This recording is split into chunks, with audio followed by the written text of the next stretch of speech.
All right, here we go. Paradox of Sports, episode 25. Jack, we've done 25 of these things. When we started back in March and April, it was snowing. And as we do our 25th episode here, Saturday morning, it is snowing here. So we've went through the whole summer. Winter is back for me. So that just sucks, but it is what it is. So how are you doing? Good. What have you been up to? Yesterday I went to the Boondocks in Denver with my friends for my friend Mauricio's birthday party, and I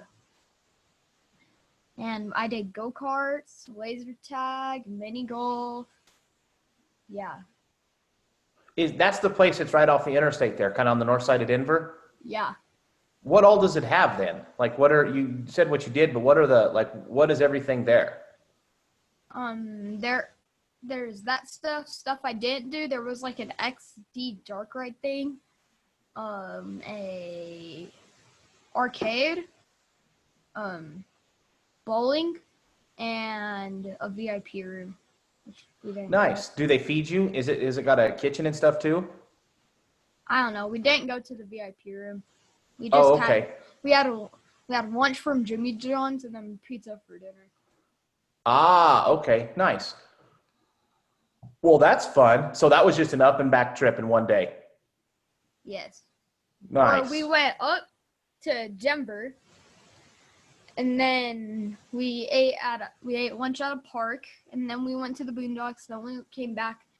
Then we went to another park. It was really dark, and then we had dinner, and then we went home. I was the first one.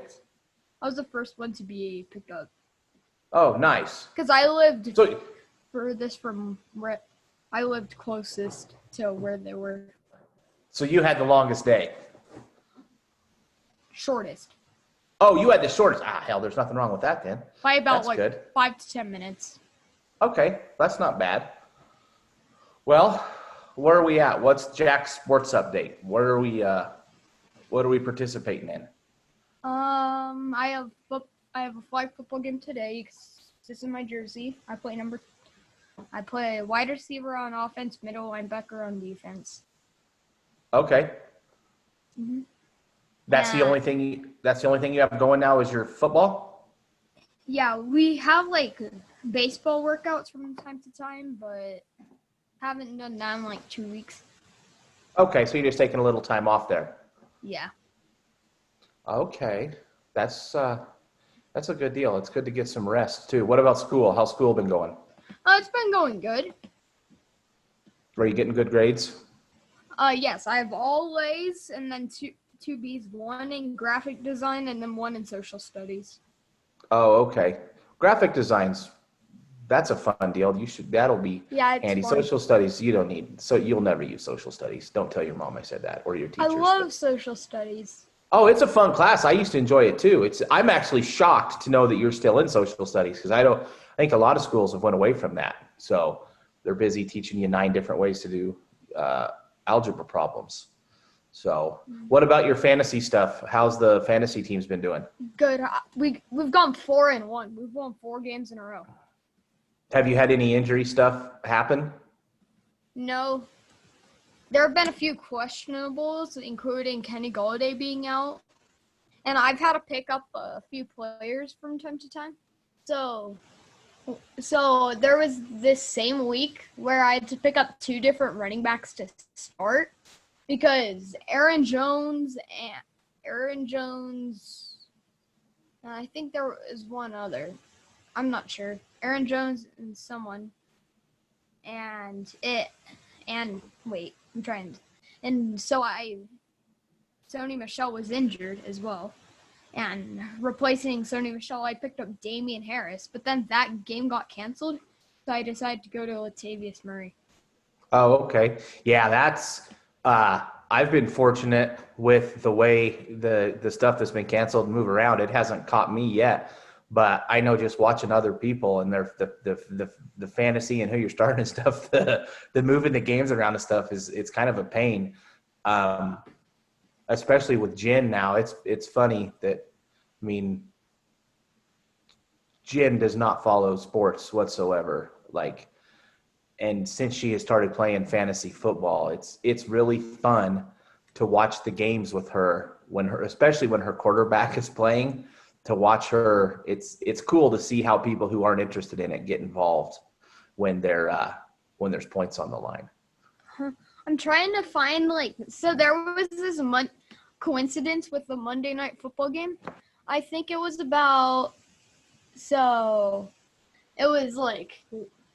666th televised Monday Night Football game on week 6 of 2012. And the Jets were taking on the Broncos. The quarterback then was Mark Sanchez, number 6. Going into that game, he had 6 touchdowns, 6 interceptions, 6.6 yards per pass, and I'm trying to remember his other stats. I'm trying to look it up, but I can't find anything. Right on. Yeah, the following the numbers and stuff, that's fun too. Mm-hmm. It's all 6s. Nice. Well, we have a pretty cool interview today.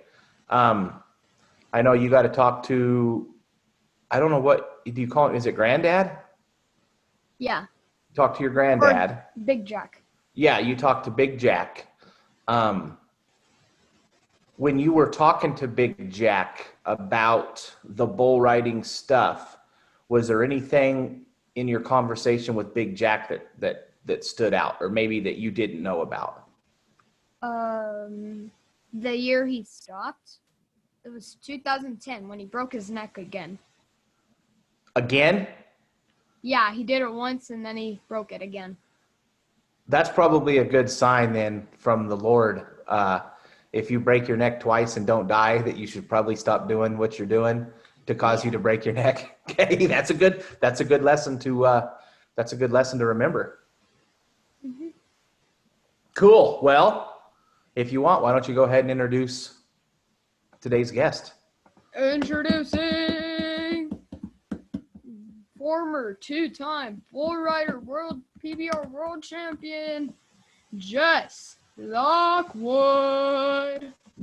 Dad is filling in for Uncle Kevin on this one, and as many of you know, Pueblo, Colorado, which is our home base here of the Paradox of Sports, is also home to the Professional Bull Riders World Headquarters. So we figure we better hit this topic a little bit since it's in our hometown, and what better guest to join us than a 2-time, not just one, 2-time PBR World Champ, Jess Lockwood. Jess, thank you so much for taking the time, and we'll kick it over to Jack to get this party started.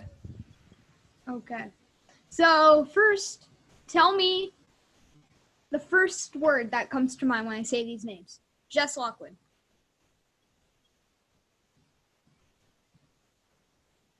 Tell you what I think of my own name? Oh, gosh. I'm going to go with my dad's old favorite one and say humble.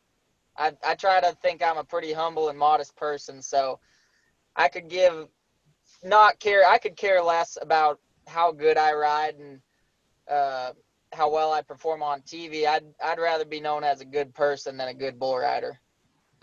Next word, bull riding.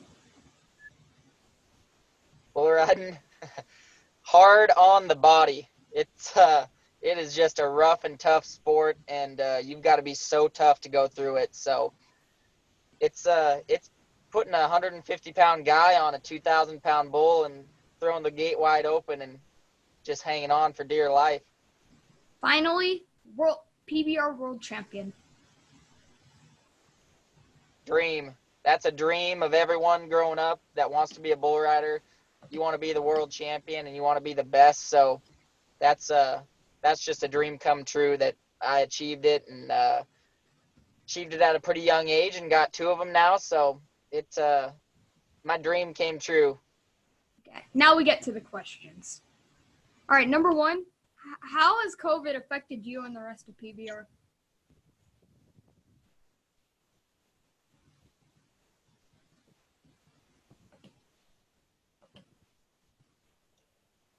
I don't know what happened there.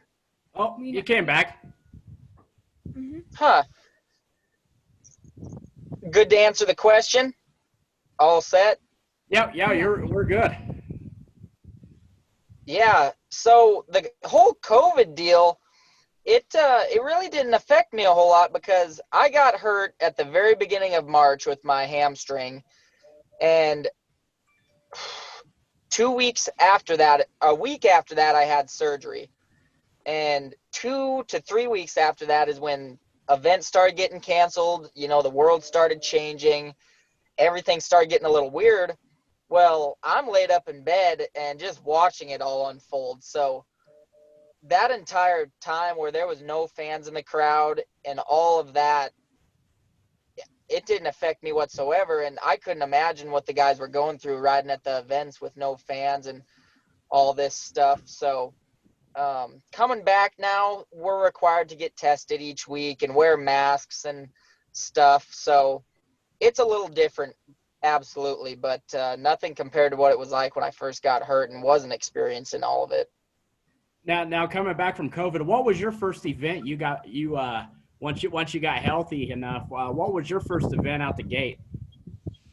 I got lucky as ever. I had a 4-leaf clover in my back pocket because my first event was Billings, Montana, and that's only 2.5 hours from the house. So not only that, but my grandpa that hasn't been off the ranch for more than a day in the last, I think Dad thought maybe 10 years.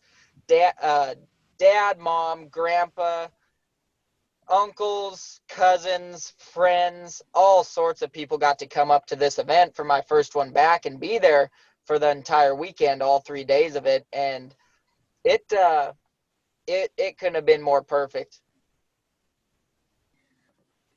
What is your next memorable moment you're going for? I don't know if you could top that one. You know, having your family and friends basically in your hometown, you know, cheering you on. But, you know, that's that's an interesting follow-up, Jack. Yeah, what was the question, Jack? What is the next memorable moment you are going for? Oh, shoot. You know, I would love to, if I could get my third world title, then that would put me in a different type of category. You know, of course, the end result that everyone wants is another world title, but so I just try to keep it simple and one more world title, and I'd be very content with my career. So how old were you when you started bull riding? So I was 3 years old when I got on my first calf, and from there started working my way up to bigger calves, some steers. And when Dad didn't let me on a bigger bull until I was 14 years old, because I was such a tiny little kid. When I was 14 years old, I was 75 pounds. And at that time, Dad was pretty nervous letting me get on a big bull. But first one was at 14 years old, and we just went from there. And I was pretty lucky. I only got hurt one time, and that was that winter when I was getting on some big bulls. And then my next injury wasn't until about 18, 19 years old. So you talk about just the size of when you started riding bulls and how you had to wait till, you know, hey, you got to be get to age 14, you know, I'm not too heavy, but, you know, that's about the time the old man let me on. We had Dalton Reisner on, you know, before the start of the NFL season, offensive lineman for the Denver Broncos. And, you Wow. know, he was a farm ranch kid himself. And, you know, always just, a cowboy, you know, farmer at heart, you know, and, you know, he loved roping, and he said he loved riding bulls. And our buddy Kevin, who's our other co-host, flat out asked him, well, when did you outgrow being able to ride bulls? He's like, I was about 10 years old. So. Oh, my gosh. You know. Yeah, he picked a good profession, I'd say. Yeah. You know, he's in the trenches there, but yeah, he had to give up that dream at 10, where, you know, you're just getting it started. I'm only 11, Yeah, that's What was that, Jack? I'm only 11 and I'm 80 pounds. Are you really? About, yeah. Yeah. You're bound for the NFL then, buddy. Maybe. And just so you know, along with obviously the ties to the headquarters, Jack's grandfather, Big Jack, he was a bull rider for years, and he actually wow. hung it up. He was riding in the senior circuit, he was lives in Carlsbad, New Mexico, but yeah, he was still hopping onto things in his 50s, but still has the build. Oh my gosh. I think he had an event, and it was either Houston or San Antonio that was the last one before he officially retired or got the ultimatum, like from Grandy, as Jack calls her, you're not riding anymore. So yeah. So we're definitely fans and have some family ties to it too. So this was one exciting topic we wanted to cover. So keep going, buddy. All right. So, what brought you into bull riding? So my dad used to ride saddle bronc horses in the Professional Rodeo Association, and my mom ran barrels in the Professional Rodeo Association. So at 1 week old, my mom and dad had rodeos to go to, so they wrapped me up in a blanket, and I was on the rodeo trail at 1 week old and been around it ever since. And I guess when I was old enough to walk around and kind of look at stuff, I seen them bucking bulls, and for some reason I took a liking to them. As scary and big as they are, I like them things, and it's like, you know what? That's what I want to do. At 2 years old, I started riding the couch like a bucking bull and watched it on TV and just fell in love with it. Now, along with obviously having the family ties on your side of it, your dad introducing you to rodeo, your mother. When it came specifically to bull riding or even just rodeo in general, who were some of the guys and gals that you looked up to? Just kind of going from arena to arena, and even watching it on TV when you got the opportunity. Yeah, so Chris Shivers is one of the guys I'd watched when I was little, and he was my favorite, my hero, and to this day he's still my favorite and my hero. And my aunt is Lisa Lockhart. She's made the NFR in the barrel racing for 14 consecutive years now or something, and the first year she made it was 2007. And mom, her kids, her oldest is my age, her second youngest is my brother's age, and then she has one that's a little bit younger than all of us. So we all got in a van and went to watch her at the finals, and mom babysat the kids while she was busy at the finals. And so watching my aunt Lisa Lockhart was quite motivating growing up as well, and just seeing how she handled herself in the arena, how she performed, the way with talking and speaking, really learned a lot from her. So 2007 is when all that happened. Your aunt's first finals. Is that right there? Okay, because the first time we went to the PBR World Finals was in 2007. So that was a while back. So how old were you then? I was 10 years old. 10 years old then. You were 10. Yeah. 1997 is when I was born. Okay. So you got to experience that about when you were Jack's age, getting to see all that on the big stage, in Vegas. And, so how much of an inspiration was that? Like, this is a platform that I want to perform on. Yeah, and, that's the NFR, in which I don't pro rodeo at all, but just watching those guys compete and watching a whole rodeo like that, the best in the world in the rodeo association, we'd always sneak down and get by the buck and shoots and watch the bull riders.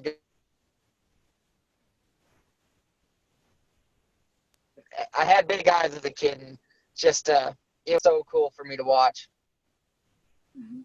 So, what are some of the injuries you've been through during the career? Earlier, you mentioned your dislocated shoulder and your hamstring injury. Name some others.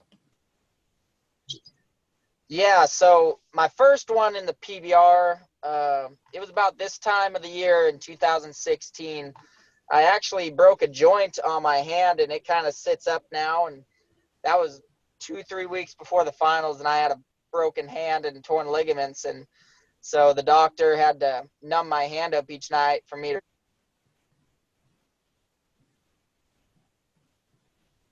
Hold on a second. Can you hear me? Yeah, now you can. Wait. Dun, dun, dun. Oh, did we lose him? Yeah. So yeah, let's see if he can get dialed back in here. Dun, dun. Oh, yeah, I'm gonna admit him right now.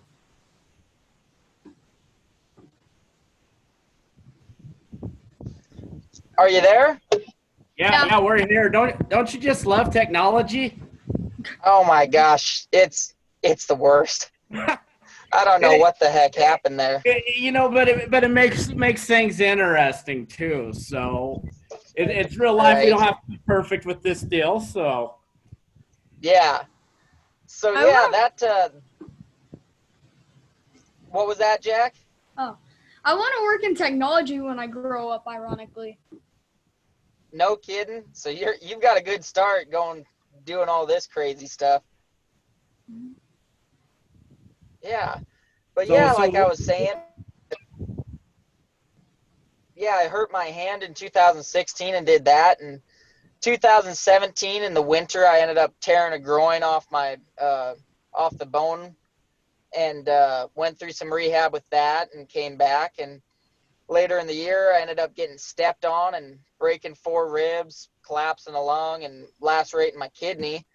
So that was an injury I went through, and that was about a month out from the finals. So I was pretty sore at the finals that year.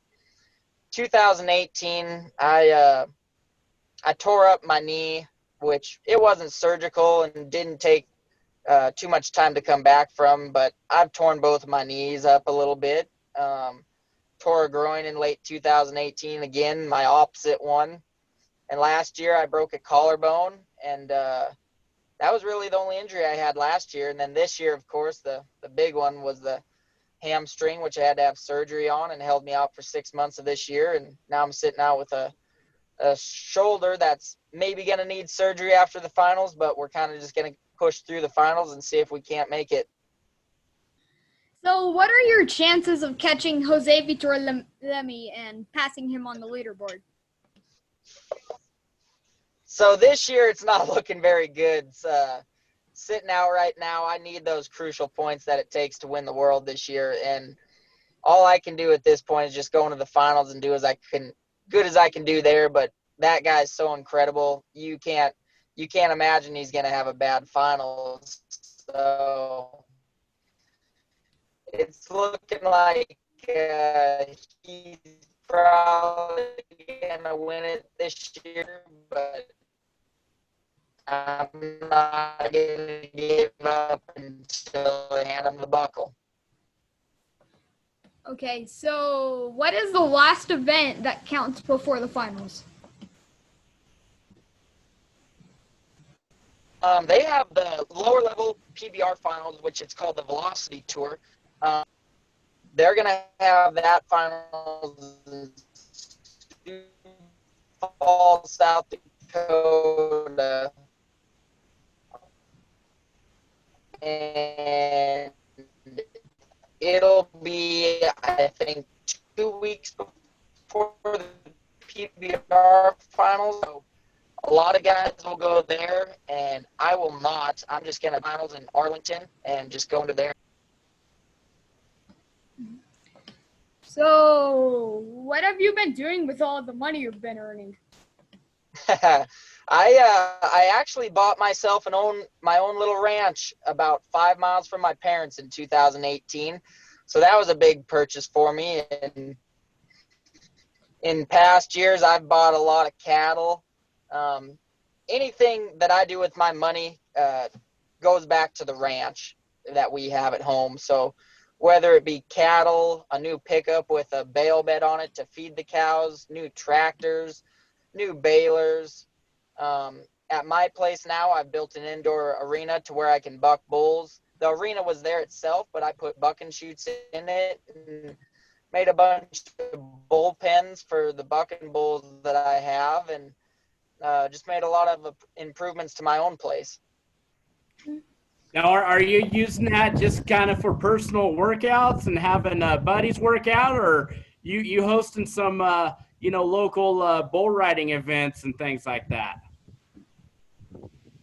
I haven't yet. We kind of just finished it about 2 months ago now, and I got a friend that's a lawyer that's gonna write me up some liability waivers to where I'm protected if anyone comes over and rides. So we haven't had many people come over and ride quite yet because I like my place and I don't really want to lose it. Yes, get those waivers signage all over the place, just in case somebody stumbles across. Oh, let's hop on a bull, and yeah, exactly. Yeah, definitely CYA. Yeah, oh yeah.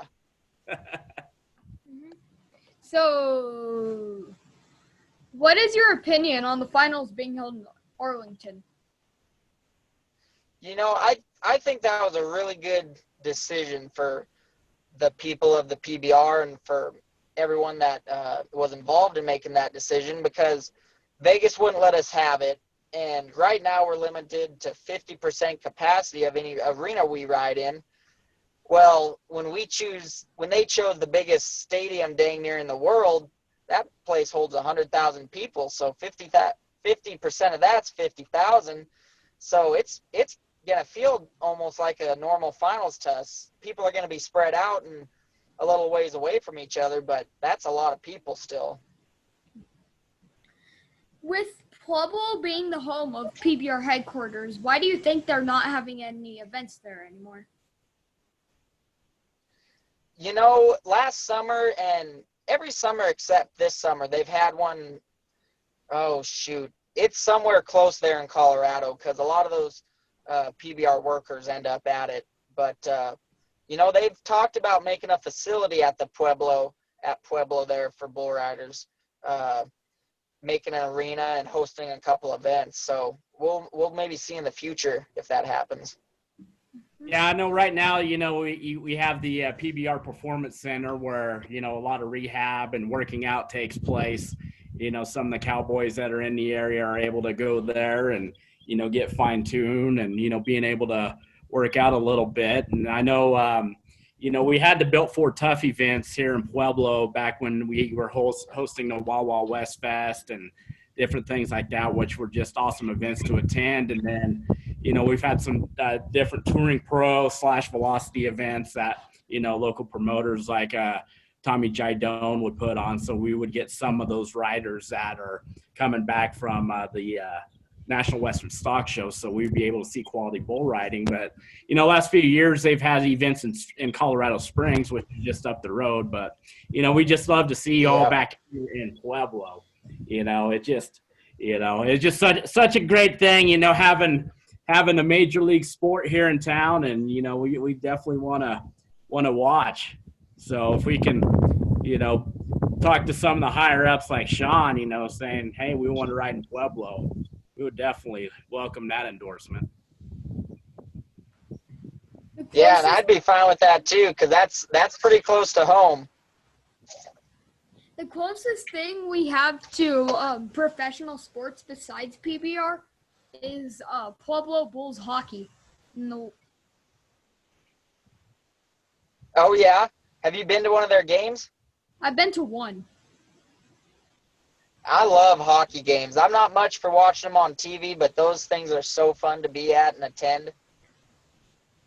Yeah, it's definitely a different feel when you're at a hockey game live. It doesn't matter, whether it's kind of the independent leagues like we have with the Bulls, or if you're going to an Avs game, just the speed, the intensity. I mean, hockey players are a different breed of toughness, just like you bull riders. I mean, it's, that's definitely a tough sport, and, they earn all their success, no doubt about it, just like you all do.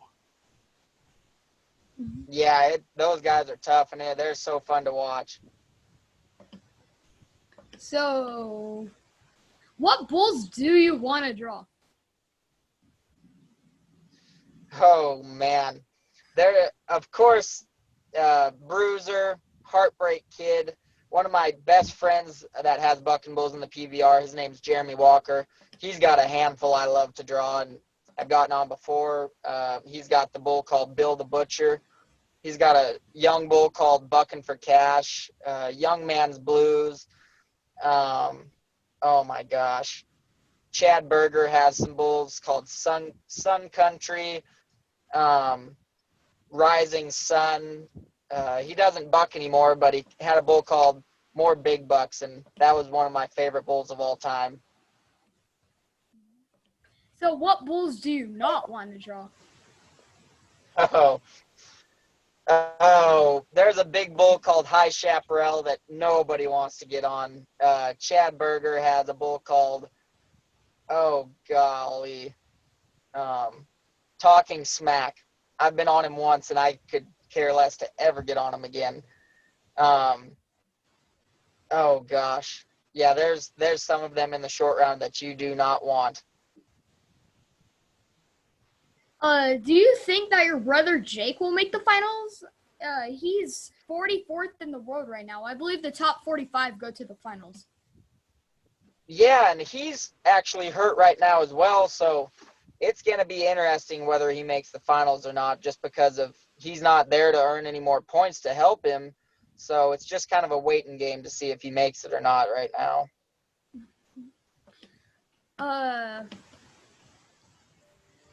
Final question for me.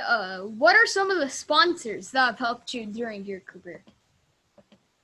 I had DeWalt tools for, oh gosh, 3 years. 3 years I had them guys, and they were outstanding to me. And New Dart has been with me my whole career as well. And Yeti jumped on board my second year. And Yeti coolers, that's a cool sponsor. I love every product they have. And now I got Wrangler, and that's one of my favorite sponsors is Wrangler, just because that's what cowboys wear is Wrangler jeans and shirts. So it gives me a sense of pride wearing those clothes. And I have Border Patrol now, which is a great sponsor, and Roxor Off-Road, they make diesel Jeeps, so they're super handy to have at the ranch. And talking about recovery, I have Motive CBD, which helps me recover faster using them, and Pulse Equine. It's electromagnetic therapy for people and horses and animals, and it sure helps me heal a lot faster, so I've been using that a lot. Yeah, we always want to make sure if you have some sponsors, we gotta get those fine folks recognized too, especially coming from absolutely. an advertising marketing standpoint, and and it sounds like you hit the jackpot with a few of those like Wrangler, and yeah, you gotta love Yeti. We got a house full of tumblers and everything. So hopefully they'll let old Brett Favre know that you could take a little break on these commercials, and let Jess Lockwood in here to pitch these for you here and there. Yeah, I'd be fine with that. Well, Jess, we know you got a lot going on, and we just can't thank you enough for taking the time to visit with us, sharing your success, and talking a little PBR with us here on the Paradox of Sports. I sure appreciate you guys having me. It was sure a blast. All right, we want to thank Jess for taking some time. There's not much more cowboy than just jumping in the front of your pickup and throwing on a Zoom call and talking to Jack. I thought one of the interesting things, first of all, good job with the word game. Where did you come up with that at? I just made it up. That was very cool. On the run, I think he enjoyed, of all the people we've done, like, I think he enjoyed the interview just as much as anybody we've had on. So he's a cool dude, man. He's actually, the little town he's from in Montana is just north of where I live here. We actually drive through it on our way when the girls play hockey in Miles City. This year, we drive through it this year. We go to Miles City for hockey. So when we do, I'll stop and take a picture of the little post office bar, liquor store, whatever that thing is there in that little town. I'll take it and I'll send it to you. But the part where he talked about how hard it is on your body, that's did you kind of get that from Big Jack too when you talked to him? Yeah. That the bull riders. Now, do you ever have any intention of getting on a bull? Maybe a few times, but I don't think that'll be my my job. Yeah, that's not in the bull riding's not anything you're going to put in your wheelhouse to try to do. No.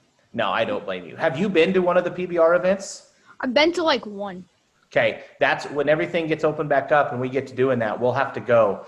That your dad and I have both. We've been to a couple, and I was actually behind the chutes for the first time they had the PBR there at the event center in Pueblo. Buddy from college, Austin Self, and I were back there behind the chutes, and it is insane how big and mean those bulls are. And the hell, that was 20 years ago. I couldn't imagine now how much more athletic those bulls have got. I think I could find it. What is it? The coincidence thing. Oh, okay. No, I need to go into the TikTok depths. Oh, yeah, I see what you're saying, to get in there and find it. Mm-hmm. Right on. Well, so you got flag football today, and then what's coming up for the week? Just school. I don't barely have anything. Okay. Do you like that when you slow down a little bit, or do you like to be busy, busy, busy, busy, busy? I don't like to be busy, busy, busy. I like to be busy, but not busy, busy, busy. Okay. Yeah, that's not too bad. Cool. Well, you guys did a good interview. You did a real good interview. So we'll keep it a secret, but our next guest, your dad's been working hard on. It's going to be a big one if we pull it off. So we'll just say that. And hopefully we have it in the next, 7 to 10 days. We'll have that interview secured and done, and we'll get back together and chat a little more. So anything else we need to go over today? No, I don't think so. Okay. Well, good luck at flag football. Thank you. Okay. And then we'll get together and chat again sometime soon. I'll get the Paradox of Sports Pick'em stuff up today and update everyone on where we're at. And so get your picks in, and then we'll keep going along with the Pick'em contest. Okay. Cool. Thanks, man. All right. Laters. Laters. Boom.